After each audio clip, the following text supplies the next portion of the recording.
দেখে ভাবছো তো কালো কালো এটা আবার কি? এটা হলো আমার প্রিয় একটা খাবার। জানো, আমার এসব শাক পাতা, নিম পাতা আর কচু পাতা খাওয়া দেখে বিয়ের পর আমার ননদ বলতো, বৌদি তুমি কি বনে বাস করতে?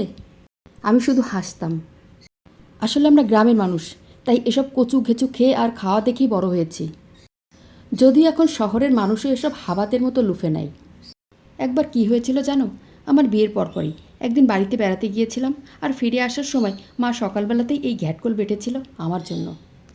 আমার বর আমার পাশে বসে রসিয়ে কষিয়ে ভালো মন্দ খাচ্ছিল, আর আমাকে দেখে হাসছিল, বলছিল এসবের কী খাও? আমি বললাম খেয়ে দেখো না, বুঝতে পারবে। বলল মাথা খারাপ তোমার?